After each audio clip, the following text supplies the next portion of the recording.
It's 5 o'clock, so that means go time.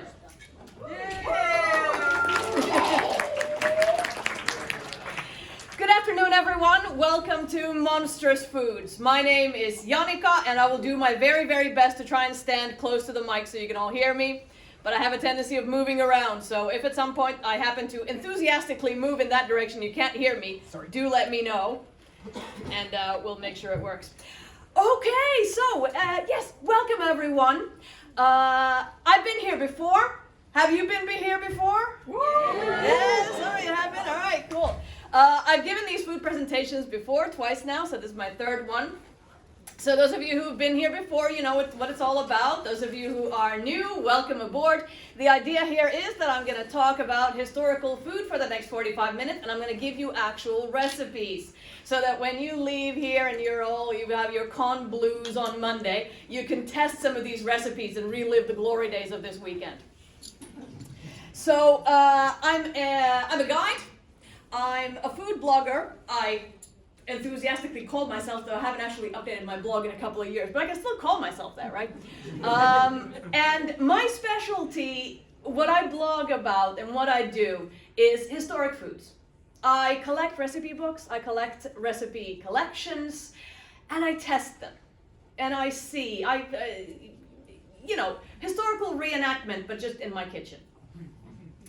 And in previous years, the previous two presentations I've given, they've both been about a certain recipe collection. So I did the Roman food 2 years ago, and last year was North Scandinavian cooking, medieval Scandinavian cooking. This is a little bit different because I've taken the theme of this weekend's Ropecon, Monstrous, and I've run with it. Here's the thing. So I've cooked recipes ranging from over 2,000 years of human history. And in that time, we've cooked some wacky stuff. And every now and then, I'll be reading one of my cookbooks, one of my collections, and I'll run into something and I'll go, what? And then sometimes I try it. And sometimes, well, it's a little bit monstrous. So that's what I'm going to share with you today. We're going to talk a little bit about what sort of monstrous recipes I've run into, what I define as a monstrous dish in this case, and then I'm going to give you 4 recipes, 4 dishes that I have cooked, and that if you are brave, you can also try cooking. Okay. Yeah, and as in previous years, you are free to take photos of my slides so that you get the recipes. Because I am completely incapable of concentrating for something 3 years in a row, my recipes look different now than they did 2 years ago. I realized that when I was putting it together. I was like, no, this is not how I did it 2 years ago, but you're just going to have to live with it.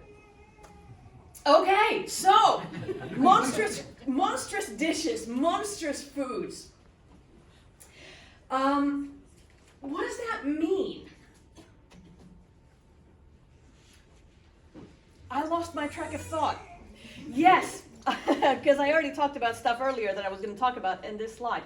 Is my presentation going to be nothing but a PowerPoint of memes? Maybe. We're going to find out. But this is how it starts. Yeah. This is what my family often feels like the kitchen is when I've tried some of these things. At some point, I was doing the usual mom thing about, oh yeah, when I was a kid, and I was telling my kids about how there weren't that many friends, that I didn't have that many friends growing up because it was a small place and all of that. And my younger one goes, Mom, is that because you used to cook really weird things when you were a kid? And it wasn't. But yeah, so thank yous go at this point to my family and my friends who have all tried these things. And some of you are sitting in this hall, so feel free to chime in. Okay, so, monstrous food. Well, that's just like your opinion, man. Yeah, food isn't at any point really monstrous, is it? What we consider unpalatable food, or weird food, or strange food, it's all culturally bound. It's all historically bound. And so, once I start presenting you with these recipes, I fully expect that more than a few of you are going to go, no, that doesn't sound so bad, because it doesn't. You know, all food is, and what we have an ick reaction to, it's all culturally bound, except with this recipe.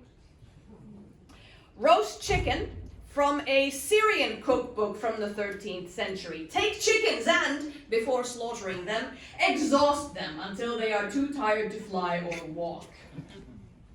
Then slaughter and roast. Their meat is more tender than the meat of chickens that can walk. I kid you not, this is the first recipe in that book. I start reading it and I go, no, that's not right. Have you tried it? I do not have chickens, and if I did, I would not try it because I'm a nice person. But yes, what we think of as strange food, it's all up to the cultural upbringing we have in our background. I was in Berlin last year, and I had the pleasure of visiting a museum called the Museum of Disgusting Food. And the whole point of that museum actually kind of was that there is no such thing as disgusting food. There's just food that we're used to, and then food that other cultures are used to, and we're not, and that's why we find it disgusting. And this is something that I like to explore in my historical reenactments. Trying to push my own boundaries, trying to break my own innate boundaries, if you will. And sometimes that can be terribly, terribly rewarding. There is a multitude of flavors and a multitude of ingredients in this world that we have yet to try. In the early 19th century, there was a French gourmand called, and I don't speak French, so I'm probably going to mangle his name, but Anselme Brillant-Savarin. And he wrote a book about how awesome it is to eat. That's all the book is about. I highly recommend it. It's all about how great food is and how cool it is to eat things. And one of the last chapters in his book is him basically talking about all the wonderful new things he has tasted in his life, and then lamenting all the things that are going to come after him and that he will never get to taste because he'll be dead. Aww. And I felt really sorry for him, and I think we owe it to this French gourmand to taste things that we might not at first think are palatable, because we might be surprised. Now, that poor chicken though. Let's move on. So, reading these old cookbooks, very often when I run into a recipe that makes me go, what? It's often a question of using an ingredient that we just don't use anymore. So I have here an example from Apicius, the Roman culinary text that I did my presentation on 2 years ago. This is a typical Apicius recipe. They are extremely difficult to decipher. But essentially, you take a sterile sow's womb. That's a female pig that hasn't had babies, or has been spayed. You take their womb and then you prepare it with some spices. And this is something that we typically run into when reading old cookbooks. This concept of using every part of the animal, which we in a time of plenty have sort of a little bit forgotten and gotten, it's not something we do anymore. There are pieces of any slaughtered animal that we go, no, I'm not going to eat that, toss it aside, feed it to the dogs, whatever. But in the good old days, not only was everything used, even the gourmands of their day, the high-end cuisine, used those ingredients. However, for me, for my historical cuisine reenactment issues, this of course poses a serious problem, because I cannot go to a butcher and go, hello, can I have a sterile sow's womb, please? They do have some interesting cuts in Hakaniemi and Halli, for instance, but this is something that I have not yet seen there. But again, this sort of ties in with what I was saying earlier about how what we consider palatable is culturally defined. Because now there are ingredients, there are cuts of meat, there are entrails or innards from animals that we just can't get our hands on, because as a culture we have decided that we don't eat that anymore. And yeah, that's going to be difficult, problematic for someone doing reenactment. Therefore, I will not be presenting you with an actual recipe for sterile sow's womb. I have had to pick and choose my battles, and I've chosen recipes that can actually be prepared with today's ingredients. So this was my preamble on how there isn't actually any such thing as monstrous food. However, you might change your minds once we get into the recipes. Because much as I can stand here and say, no, it's all in your head, you can get over this, there are some things that the mind just revolts at.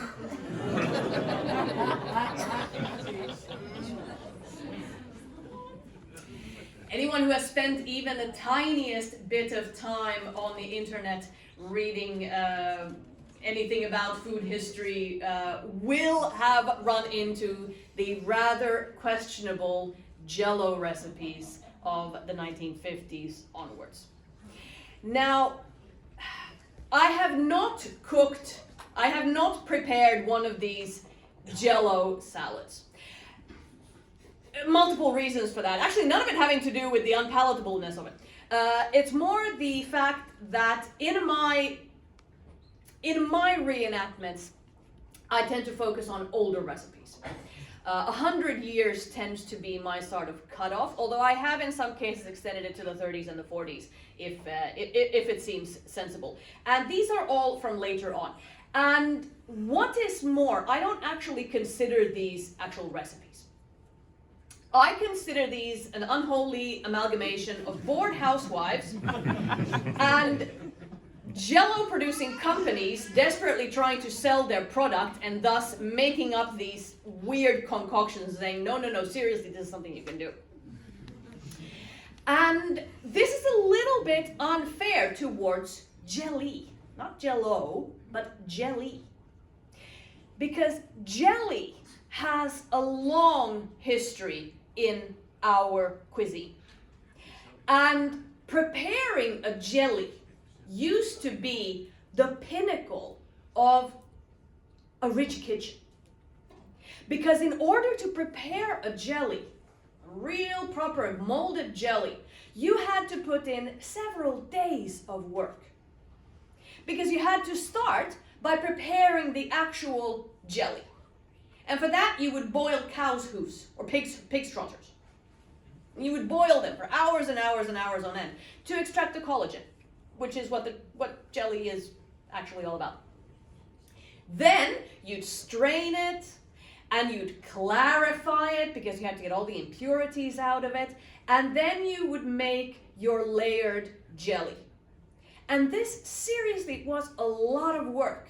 And it was a masterpiece of culinary skill, because in order to create a really nice high molded jelly that was clear, you had to have a chef that knew what they were doing and had the resources to spend several days working on this one thing.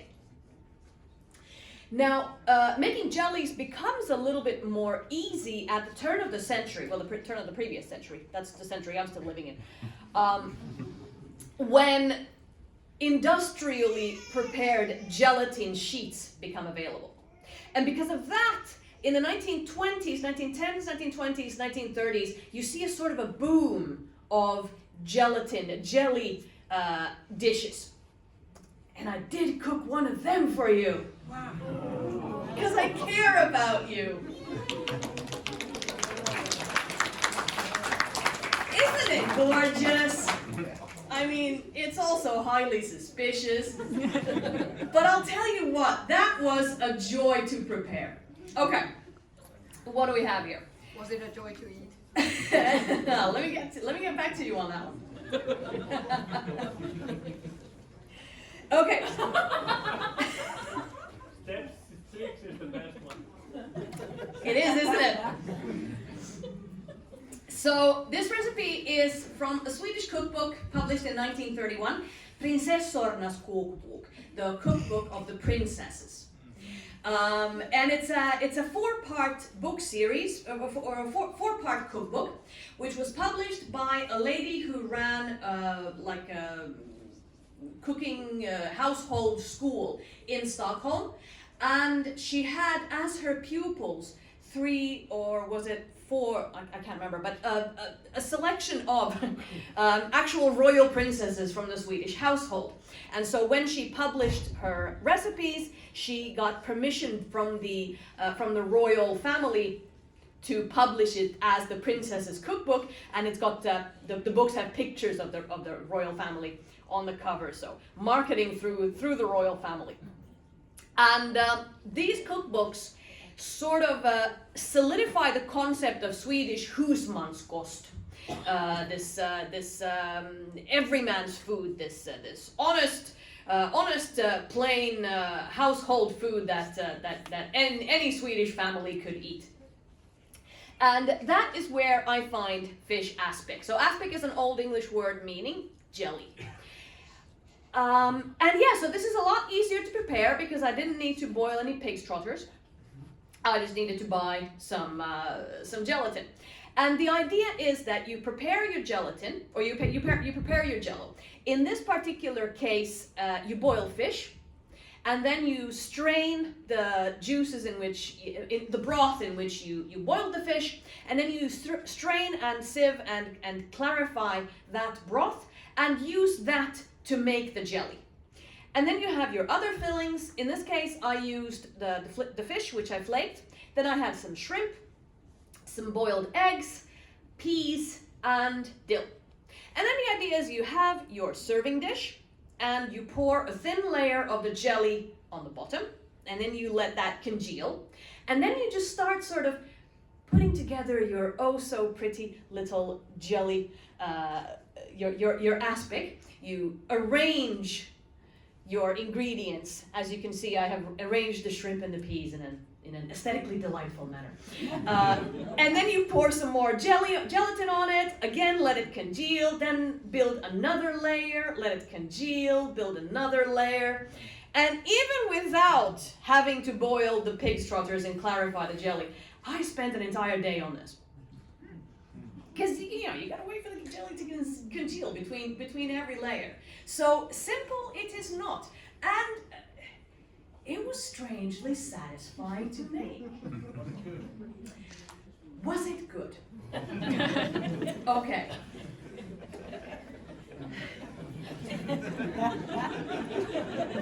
I mean, none of it was bad.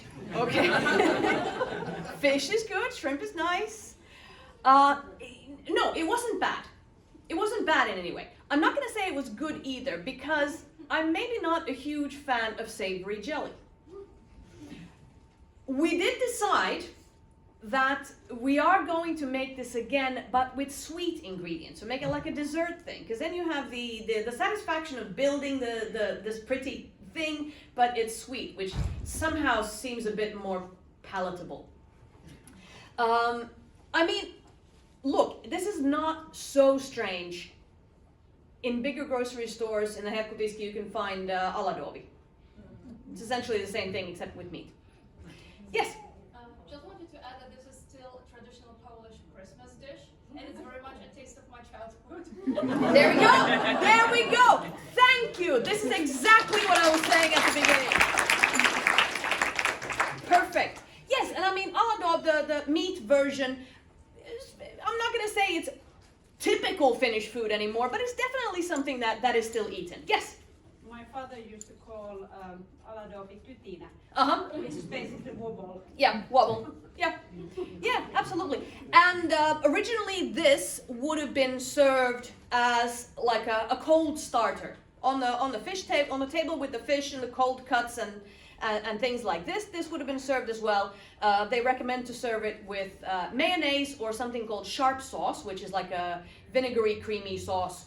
And yeah, I had it with mayonnaise. It was all right. If you can get over the wibbly wobbliness of it, it's not bad. And like I said, terribly satisfying to make. Yes. I find this funny because the meat version is a thing in Switzerland too, and I made this with my grandmother, and I had to wait for the layers to congeal, Yes! put it in the fridge, and I didn't want to wait for it. So you can buy that in stores in Switzerland too. It's Yep. very funny. Yep. But maybe now you'll try making it again. No, because I'm actually vegan, but Okay.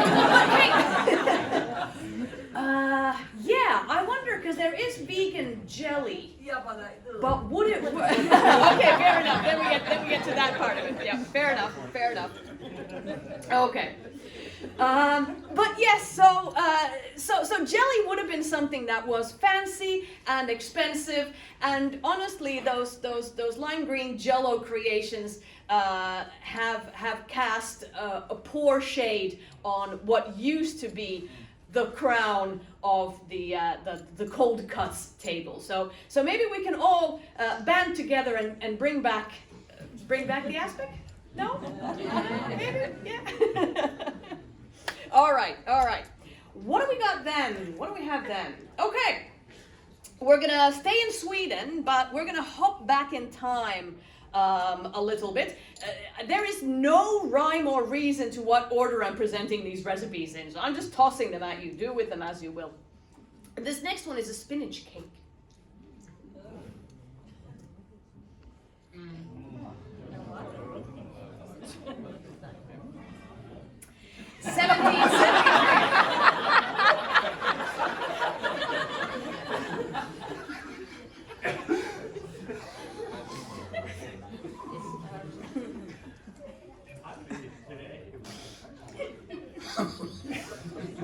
I apologize for nothing. Okay. Spinach cake. This is from a Swedish cookbook, again, from 1773. It's a cookbook by a Swedish chef called Kaisa Vari. She wrote a cookbook, this is from the 3rd edition. The 1st edition is from a few years earlier. And she wrote this, what proved to be like the seminal cookbook on Swedish cuisine, and that it was the cookbook on Swedish food, Swedish cuisine for the next 150 years. It came out in over 20 editions. Even after she died, they kept updating it, bringing it out in new editions. And what's interesting about the Kaisa Vari cookbook is that it also had presumably quite a sizable impact on what we ate here in Finland. Because of course in 1773 Finland was still part of Sweden, and Kaisa Vari's cookbook would have been sold here as well. So Fredrika Runeberg, the wife of Johan Ludvig Runeberg, the poet, she had this cookbook in her cookbook, in her shelf in her home library, and so she may have cooked this. Who knows? Okay, so yeah, I was looking for something to bake, and I'd recently managed to purchase a copy of this book, the 3rd edition, like I said. And I was leafing through the cake section, and I come to a spinach cake, and I was like, that sounds like something I have to try. Now, to be fair, it's not necessarily so weird.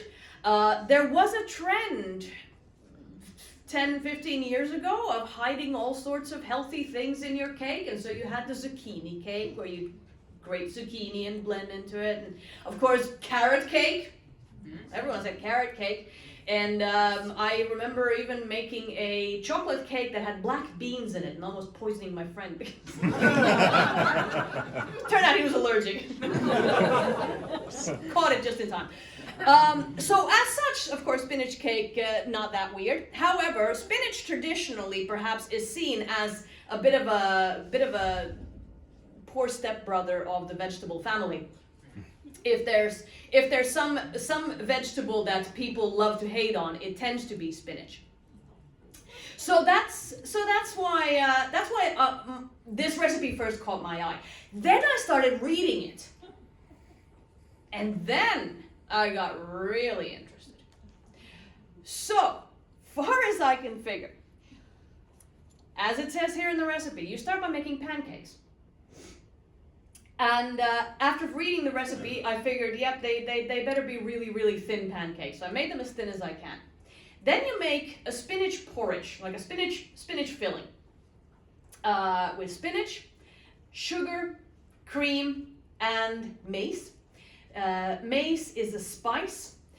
It's not used that much anymore, but you can actually get your hands on it. But it is closely related to nutmeg, to the point where nutmeg is a nut, and mace is this layer that covers the nutmeg. So it's very close, but doesn't taste quite the same. In any case, yeah, mace, interestingly, is a spice that is used a lot in 18th century cooking, and then sort of forgotten about. Don't know why. Anyway, so then you make this the spinach filling, right? And then you spread it on your pancakes and roll them up real tight, and stack them in a cake dish, and then you pour cake batter on top, and then you bake it. And so when you slice it, you have a cake with pancakes in the middle. It's like an 18th century turducken. It's, yeah, and I spent a lot of time afterwards trying to just figure out why.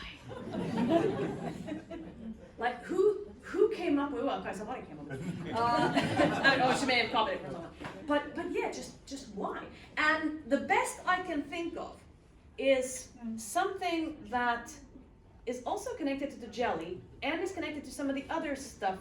One more dish I'm going to present to you, and that is the wow factor. Presenting a dish at the table that causes your guests to go, whoa, how did you do that? Is an age-old rush that we chefs have been chasing for a very long time, as far as I can tell. So in many old recipes, you're going to run into this concept of trying to create a dish that is impressive in some way.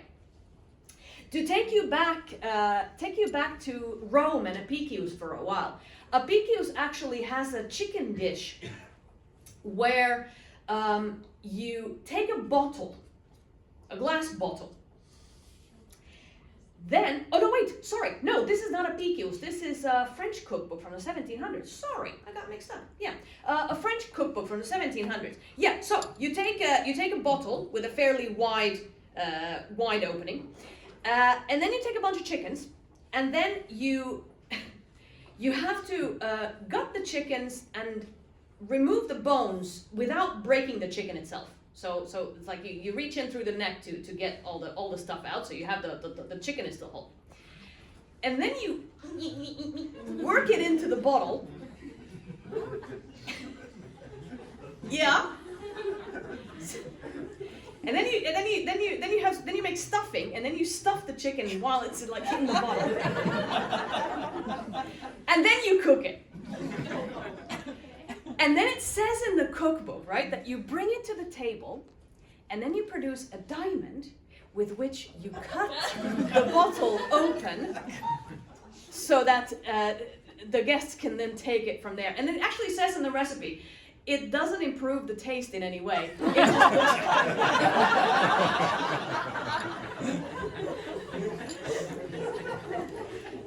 And I reckon this spinach cake exists for the same reason. You bring a cake to the table and it looks like just a cake, and then you cut it open and everyone goes, oh my goodness, how did you do that? That's amazing, Kaisa.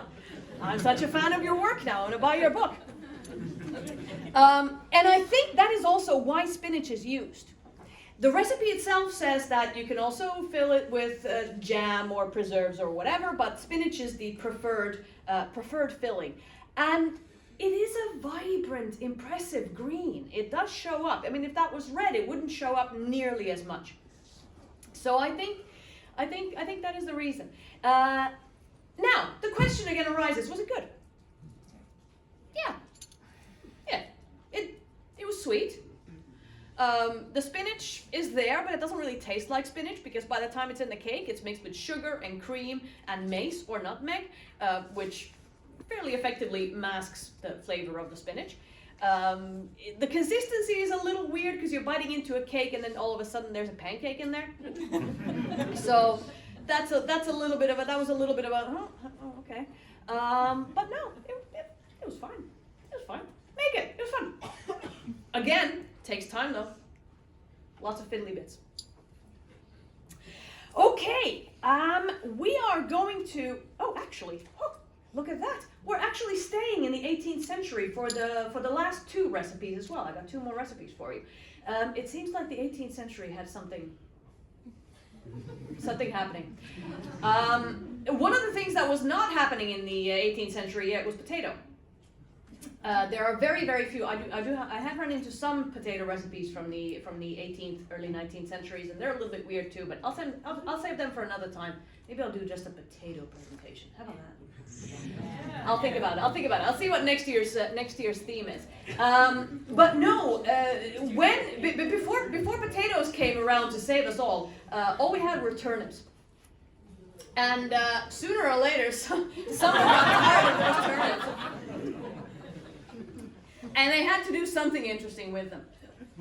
And the next recipe is actually from here in Helsinki. It is from the Herttoniemi Manor House, from a handwritten cookbook from either the very end of the 18th century or the very early 19th century. Admiral Kronstedt owned Herttoniemi at the time. He's the guy who handed over Suomenlinna to the Russians in 1809 and was vilified for the rest of his life for it. And Herttoniemi Manor House has a handwritten recipe booklet that belonged to his daughter. And this recipe is from that booklet. The manuscript was actually published online a couple of years ago, and it's been a wonderful treasure trove of interesting things. So what we have here are stuffed turnips. Now that in itself, if you read the recipe and you go stuffed turnips, okay, not so weird. Then you get to the bit with the almonds. And then you go, hang on, stuffed with what exactly? So, take some turnips. This is a very, very approximate recipe because it all depends on how many turnips you want to prepare. So you're just going to have to improvise with the amounts of ingredients here. Take an amount of turnips and you boil them until they're al dente, so that they're still firm, but you can scoop them out. You cut off the top and then hollow them out, and keep about half of the stuff you pull out of there.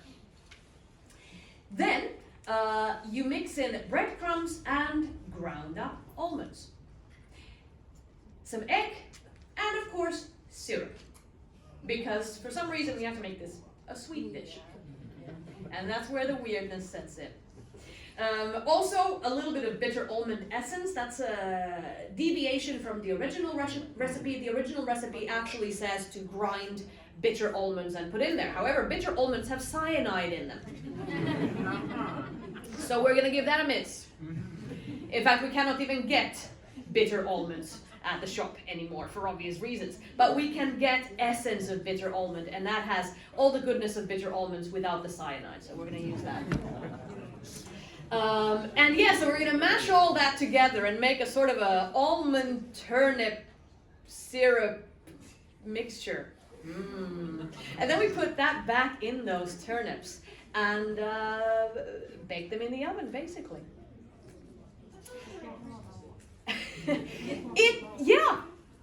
Yeah. I mean, again, the question arises: was it good? You know, kinda, yeah. It was all right. Yes. I have a kind of silly question about this. No such thing. Go ahead. These recipes are quite old, right? Yep. It says, well, on this one it says bake in 175 degrees. I would imagine that 200 years ago it didn't say that because No. they didn't have thermometers, Yes. and whatever oven they had didn't have a dial on it either. Yes. So how did they use the percentage? That is not a silly question. That is a very good question. Old recipes tend to start having temperatures, maybe the 1920s, 1930s, So very, very late on.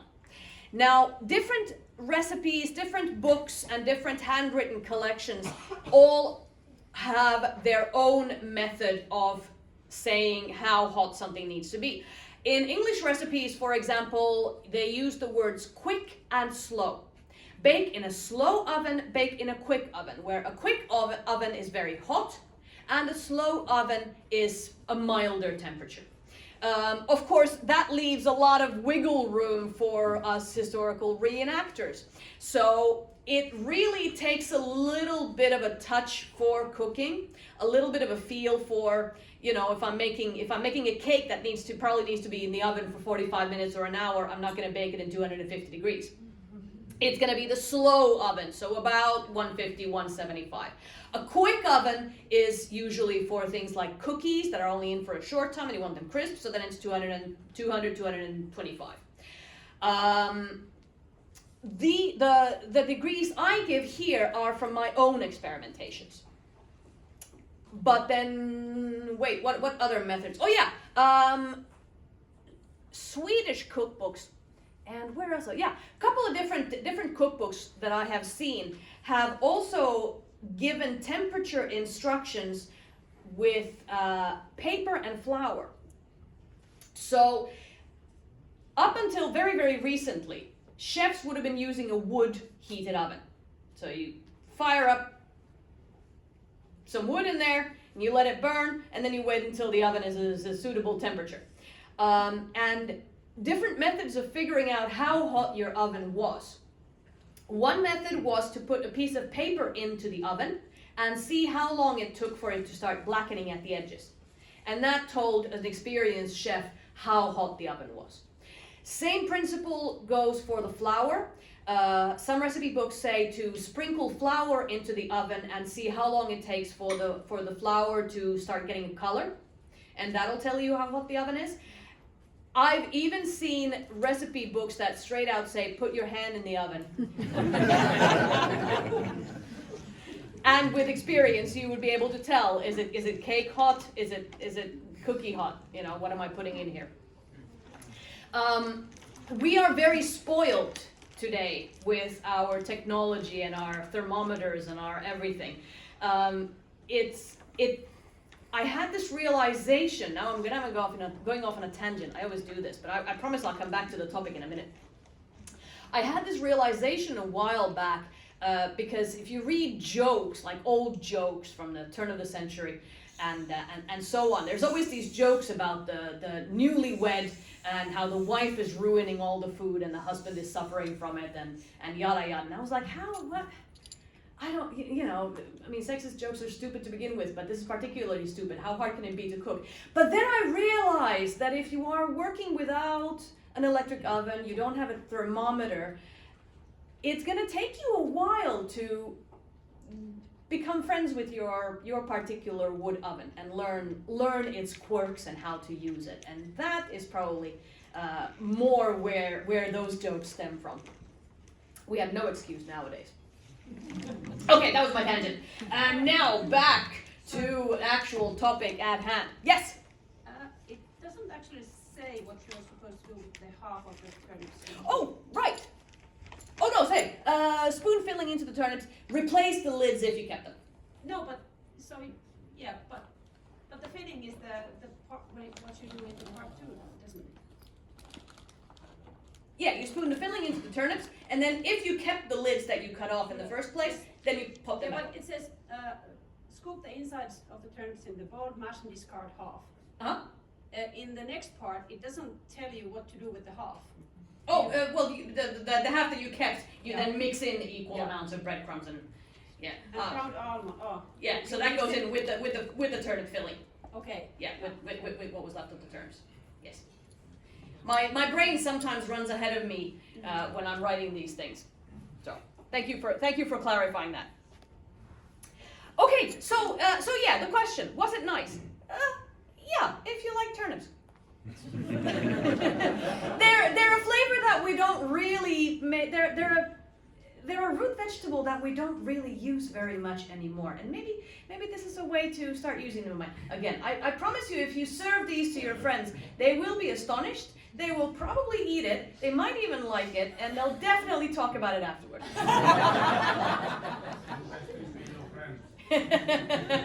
Well, mine didn't dump me yet. It's only a matter of time. Yes, but to be fair, if they didn't dump me after this next recipe I'm showing you, then they'll stick by me forever.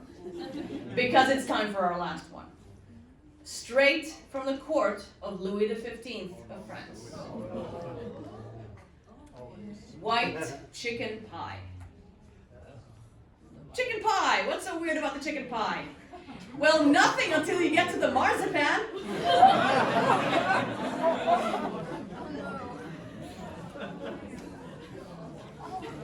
You take a pie crust. You take a pie crust.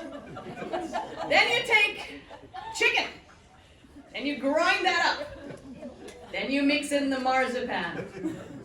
Then you mix in the orange blossom water. Then you bake it all in that pie crust. Then you sprinkle sugar on it. Then you bake it a little bit more. And then you sprinkle some more orange blossom water before serving it. And this is from a French recipe book written by the head chef of Louis XV. This is what the revolution happened. Wouldn't put it past them. But what's interesting, I mean, there's multiple things that are interesting about this pie, but one thing that is interesting about this pie is the name of it, white chicken pie. And this, again, goes a little bit back to the wow factor that I was talking about earlier. Because clarifying your jelly so that it's all clear and nice, that takes a lot of work. Rolling up your pancakes and stacking them into your cake so it looks nice when you cut it up, that takes a lot of work. And creating a dish that is as white as possible, that also takes a lot of work. Not today, because we have ingredients. We have the whitest of white flours to buy at the shop, and we have pure, clean chicken breast that we can buy, and there's no blood or guts involved. But in 1767, creating a dish that was a uniform, very pale color was something to strive for. I'm not sure that excuses the marzipan, but there it is. And yeah, was it good? It was not. Right? I still have friends. Some of the people I subjected this pie to are in this room. So they're still alive and breathing. No, this was really weird because it didn't taste like chicken. It tasted like marzipan, but it felt like eating chicken. And that was a dichotomy that my brain could not handle. However, I am happy I have made this once because I can say I've made this once. Yes. Question about the chapon. Uh-huh. Chicken is probably chapon in French, I don't know French, but could it also be capon? Yes. Like, Yes. I think capon is slightly sweeter to begin with. Yes, yes. It would not originally have been made with chicken. I think, yeah, it is chapon is either capon or then it's like kukonpoika. Yeah. Yeah. But again, we get to the point of not all ingredients are readily available these days anymore, and it's actually very, very difficult to get any type of chicken that isn't broiler. Very, very difficult. So you have to make do with what you have. That was the fourth recipe. I have time for a couple of questions. Yes? About this last recipe as well. Yes. Would the uniform texture also be something to strive for? Because you have to hand puree everything, so that's also... Absolutely. Fuck. Absolutely, absolutely. Yeah, I mean, I've got a blender. I just pop everything in the blender and go whoosh, and it's right there. In 1767, they would have had to first chop it very fine and then pound it in a mortar. Imagine step 3 with that. Yep. Yes. Yeah, so again, there would have been more work involved with this at the time than there is today. Yes, question? The chicken in a bottle reminded me of this. I think it's Western European dish where you drown the... Yes, in Armagnac. Yeah. Yes, you drown little birds in Armagnac. That was in the museum in Berlin. All right, final question.